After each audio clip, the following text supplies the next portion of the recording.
Hi friends. सभी को जय श्री राम।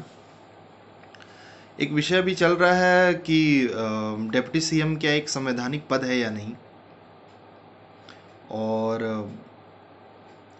जैसा कि आपको मालूम है कि भारतीय जनता पार्टी की सरकार 3 राज्यों में बनी है, छत्तीसगढ़, मध्य प्रदेश और राजस्थान में। राजस्थान के एक वकील ने पीआईएल दायर किया है कोर्ट में, यह कहकर कि जो डिप्टी चीफ मिनिस्टर की पद है वह एक असंवैधानिक पद है। विषय क्या है?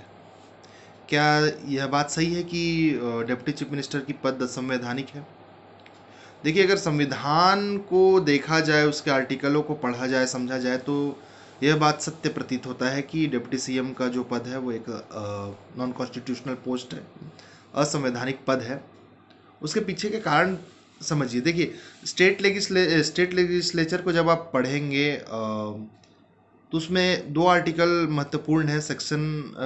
आर्टिकल 163 और आर्टिकल 164। आर्टिकल 163 यह हमको बताता है कि एक काउंसिल ऑफ मिनिस्टर होना चाहिए स्टेट में, जिसका हेड चीफ मिनिस्टर होगा। यह आर्टिकल 163 बताता है।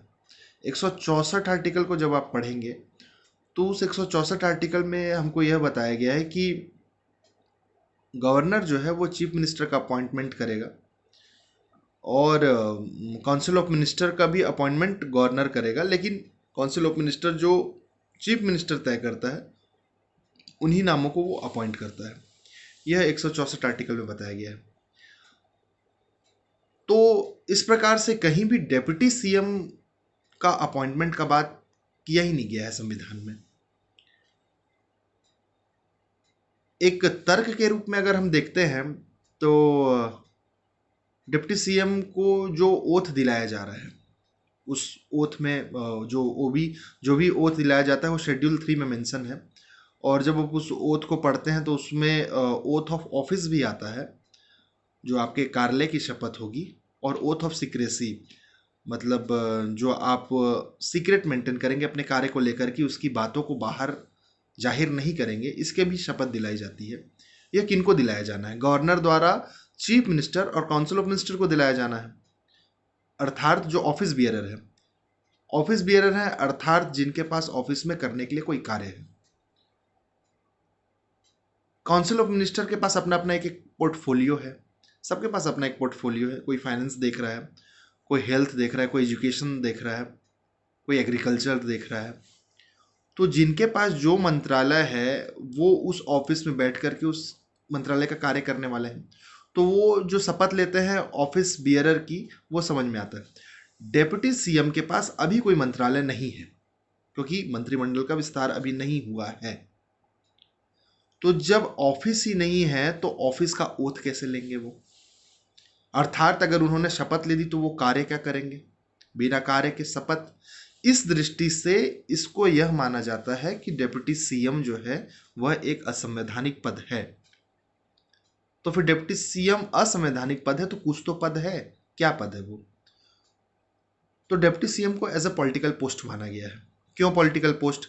देखिए, एक पर्टिकुलर सेक्शन सोसाइटी का जिसकी संख्या ज़्यादा है, जैसे कोई एक समाज है उसकी संख्या ज़्यादा है, उन्होंने चुनाव में पार्टी को सपोर्ट किया है, तो उस समाज से एक नेतृत्व तो हमारे पास होना चाहिए। अब चीफ मिनिस्टर तो एक ही बन सकता है, तो समाज का नेतृत्व कराने की क्या व्यवस्था है? तो एक सम्मानजनक पद के रूप में डिप्टी सीएम को मान्यता प्राप्त की गई है। एक प्रकार से नियमतः यह नहीं है, लेकिन एक कस्टम के रूप में आज तक जो परंपरा चले आ रही है, सरदार वल्लभ भाई पटेल के समय से जो परंपरा चली, वो परंपरा आज भी चले आ रही है। उसको परंपरागत रूप में एक सम्मानजनक पद के रूप में उसको माना जाता है, इसलिए डिप्टी सीएम बनाया जाता है कि एक पर्टिकुलर समाज ने हमको सपोर्ट किया है, उस समाज की हमसे बहुत ही ज़्यादा एक है कि हम उस समाज के लिए कोई कार्य करेंगे, तो उस समाज का प्रतिनिधित्व तो हमारे पास होना चाहिए। इसलिए इस पोस्ट को तय किया गया, बनाया गया।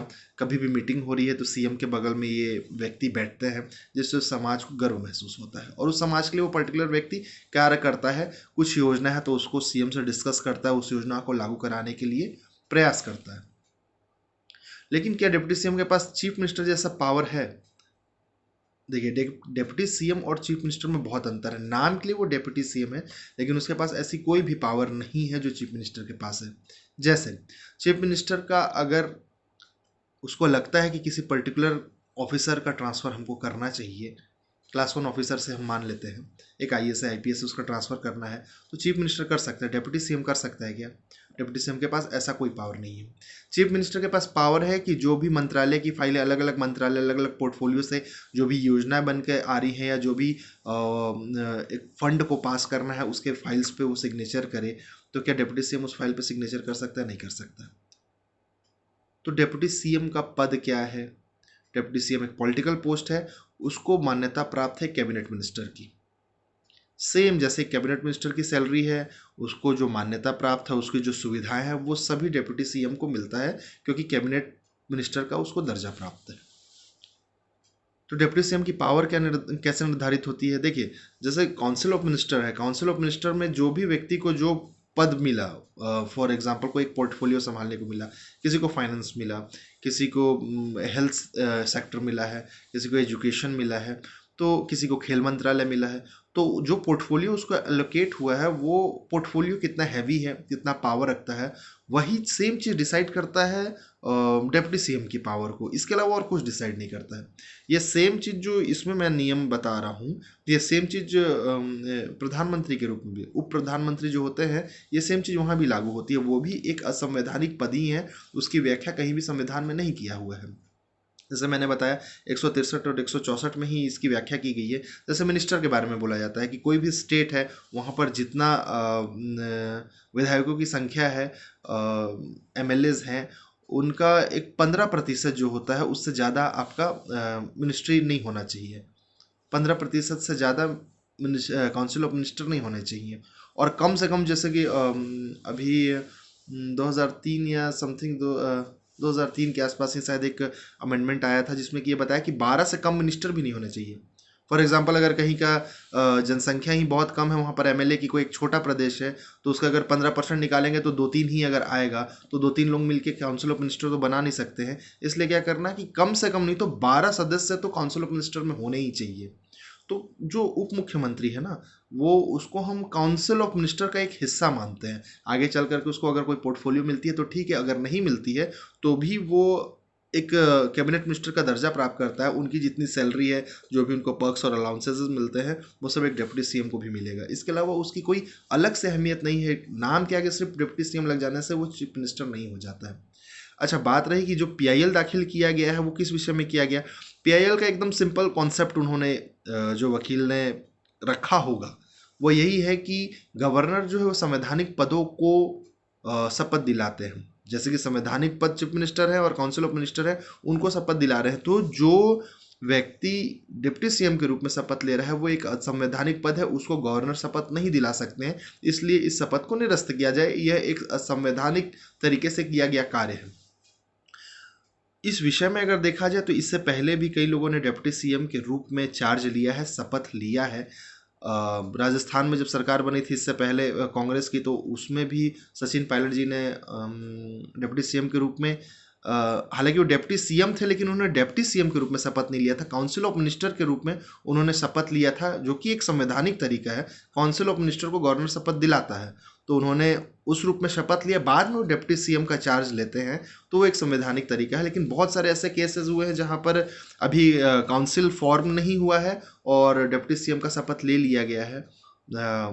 इस विषय में कोर्ट का भी ये कहना है कि देखिए, सबसे पहली बात तो शेड्यूल 3 ये बोलता है कि अगर गवर्नर ने कोई शपथ दिला दी आपको, भले ही डिप्टी सीएम के रूप में शपथ दिला दी, वो असंवैधानिक पद है।